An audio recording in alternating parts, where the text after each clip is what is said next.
ഇന്ന് നമുക്ക് നല്ല സൂപ്പർ ടേസ്റ്റിലുള്ളൊരു റവ ഉപ്മാവ് ഉണ്ടാക്കുന്നത് കണ്ടു നോക്കാം. ഇതിൽ കുറച്ച് നല്ല വെജിറ്റബിൾസൊക്കെ ചേർത്തിട്ടുണ്ട്. നല്ല ടേസ്റ്റാണ്. ഇതുപോലെ ഒന്ന് ഉണ്ടാക്കി നോക്കൂ. നല്ല സോഫ്റ്റ് ആയിട്ടുള്ള റവ ഉപ്മാവ് ഉണ്ടാക്കാം.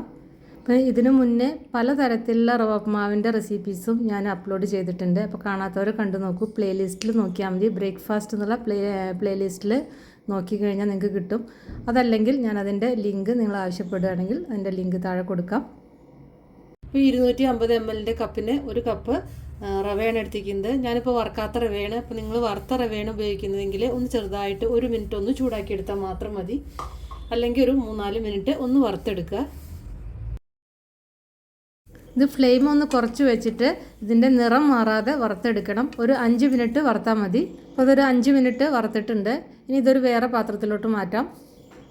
ഇനി ഇതിലേക്ക് 2 ടേബിൾ സ്പൂൺ വെളിച്ചെണ്ണ ഒഴിക്കാം. അതുപോലെ തന്നെ 1 ടേബിൾ സ്പൂൺ നെയ്യാണ് ചേർക്കുന്നത്. അപ്പോൾ 2 ടേബിൾ സ്പൂൺ വെളിച്ചെണ്ണ, 1 ടേബിൾ സ്പൂൺ നെയ്യ്. ഇതൊന്ന് ചൂടായി വരുമ്പോഴത്തേക്ക് 1 ടേബിൾ സ്പൂൺ കിസ്മിസാണ് ചേർക്കുന്നത്. അപ്പോൾ ലോ ഫ്ലെയിമിൽ വെച്ചിട്ട് വേണം ഉണക്കമുന്തിരി വറുത്തെടുക്കാൻ. അപ്പോൾ ഉണക്കമുന്തിരി വറുത്തെടുത്തിട്ടുണ്ട്. ഒരു 8-10 കാഷ്യൂ കൂടി ചേർത്തിട്ട് അതും കൂടി ഒന്ന് വറുത്തെടുക്കുക. അപ്പോൾ അതാ അണ്ടിപ്പരിപ്പും ഒന്ന് നിറം മാറി വന്നിട്ടുണ്ട്. അണ്ടിപ്പരിപ്പും ഉണക്കമുന്തിരി ഒക്കെ വറുത്തെടുത്തു. ഒരു പ്രത്യേക രുചിയാണ്. ഇതുപോലെ നിങ്ങൾ ഒരു പ്രാവശ്യമെങ്കിലും ഉപ്മാവ് ഉണ്ടാക്കി നോക്കൂ. നല്ല ടേസ്റ്റാണ്. ഈ എണ്ണ ചൂടായി വരുമ്പോൾ ഇതിലേക്ക് 1/2 ടീസ്പൂൺ കടുക് ചേർത്ത് പൊട്ടിക്കാം. ഇതിലേക്ക് 1 ടീസ്പൂൺ ഉഴുന്ന് ചേർത്ത് മൂപ്പിക്കാം. ഒന്ന് പൊട്ടി വരുമ്പോൾ ഉണക്കമുളക് ഇടാം. അതുപോലെ തന്നെ കറിവേപ്പില ഇടാം. പിന്നെ അതുപോലെ തന്നെ ഒരു സവാള അരിഞ്ഞിടാം. ഒരു മീഡിയം സൈസുള്ള സവാള കേട്ടോ. ഇതിലേക്ക് പച്ചമുളക് ഒരു 2-3 പച്ചമുളക് എരിവ് നോക്കിയിട്ട് അതിനനുസരിച്ച് ഇടാം. ഒരു ചെറിയ കഷ്ണം ഇഞ്ചി, ഒരു 1/2 ഇഞ്ച് കഷ്ണം ഇഞ്ചി അരിഞ്ഞതും കൂടി ചേർക്കാം. ഇതൊന്ന് സോഫ്റ്റായാൽ മതി. വല്ലാതെ അങ്ങനെ കളറ് മാറരുത്. നന്നായിട്ടൊന്ന് സോഫ്റ്റായി വന്നാൽ മതി. ഉപ്പ് ചേർത്ത് കൊടുത്തിട്ടുണ്ട്. ഉപ്പും കൂടിയും ചേർത്തിട്ട് സോഫ്റ്റാക്കി എടുക്കുക. ഇത് സോഫ്റ്റായിട്ട് വന്നിട്ടുണ്ട്. ഇനി ഇതിലേക്ക് ഒരു 2 ടേബിൾ സ്പൂൺ ബീൻസ് അരിഞ്ഞതാണ് ചേർക്കുന്നത്. അതുപോലെ തന്നെ ഒരു 2 ടേബിൾ സ്പൂൺ ക്യാരറ്റ് അരിഞ്ഞത് ചേർക്കുന്നുണ്ട്. പിന്നെ ഒരു പിടി കാബേജ് അരിഞ്ഞത് കൂടിയാണ് ചേർക്കുന്നത്. അപ്പോൾ കാബേജ് ഇല്ലെങ്കിൽ നിങ്ങൾക്ക് ഗ്രീൻ പീസ് വേണമെങ്കിൽ ചേർക്കാം.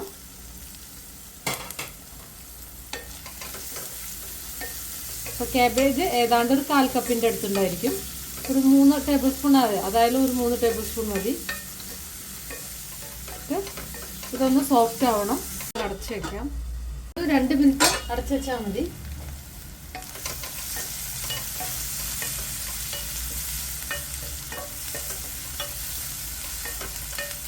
എല്ലാം നല്ല പൊടിയായിട്ട് അരിഞ്ഞെടുക്കണം കേട്ടോ, വെജിറ്റബിൾസൊക്കെ.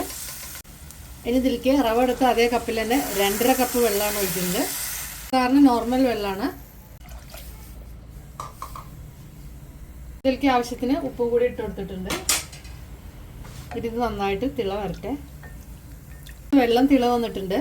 ഇനി ഈ റവ കട്ട കെട്ടാതെ കുറച്ച് കുറച്ചായിട്ട് എനിക്ക് വേഗം ചേർക്കുക.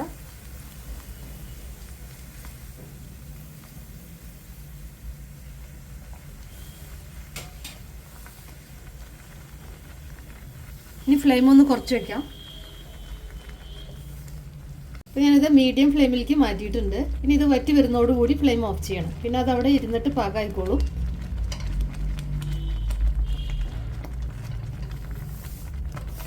അപ്പോൾ ഞാൻ ലോ ഫ്ലെയിമിൽ വെച്ചു കേട്ടോ. തിള വരാൻ തുടങ്ങുമ്പോൾ ഏറ്റവും ലോ ഫ്ലെയിമിലോട്ട് മാറ്റുക. അത് വേവും വേണ്ടേ.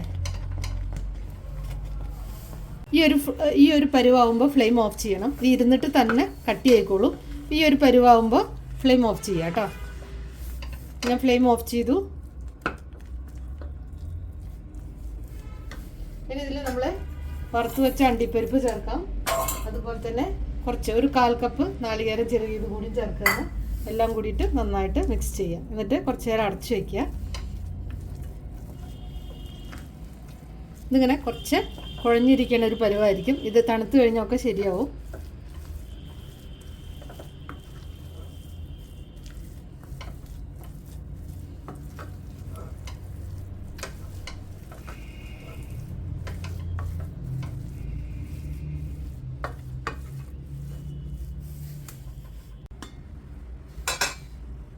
ഇതിങ്ങനെ എടുത്തു കഴിഞ്ഞാൽ നിങ്ങൾക്ക് കാണുമ്പോൾ തന്നെ മനസ്സിലാവും നല്ല സോഫ്റ്റായിട്ടുള്ള ഉപ്പുമാവാണ്. അതുപോലെ തന്നെ നല്ല സൂപ്പർ ടേസ്റ്റ് ആയിരുന്നു ഇത് കഴിക്കുമ്പോൾ. ആ നെയ്യിൻ്റെ ഒരു ഫ്ലേവറും വെളിച്ചെണ്ണയും. ഇപ്പം നിങ്ങൾക്ക് നെയ്യിൻ്റെ ഫ്ലേവർ ഇഷ്ടമില്ല, വെളിച്ചെണ്ണ മാത്രമേ ഉള്ളെങ്കിലും 3 ടേബിൾ സ്പൂൺ വെളിച്ചെണ്ണ ഒഴിച്ചിട്ടും ഇതുണ്ടാക്കാം. അപ്പോൾ ഇത് കുറച്ച് നേരം ഇരുന്ന് കഴിഞ്ഞാൽ ഈ ഒരു പരുവത്തിലിരിക്കും, ഇതേപോലെ ഉണ്ടായിരിക്കും. അപ്പോൾ അതാ പപ്പടവും പഴമൊന്നും ഇല്ലെങ്കിൽ തന്നെ ഈ ഉപ്പുമാവ് നല്ല ടേസ്റ്റ് തന്നെയാണ്. അപ്പോൾ നിങ്ങൾ ഒരു പ്രാവശ്യമെങ്കിലും ഉണ്ടാക്കി നോക്കുക. അതുപോലെ തന്നെ വീഡിയോ ഇഷ്ടമായാൽ ഒന്ന് ഷെയർ ചെയ്യണേ. അപ്പോൾ നമുക്ക് വേറെ ഈസി റെസിപ്പിയായി വീണ്ടും കാണാം. താങ്ക്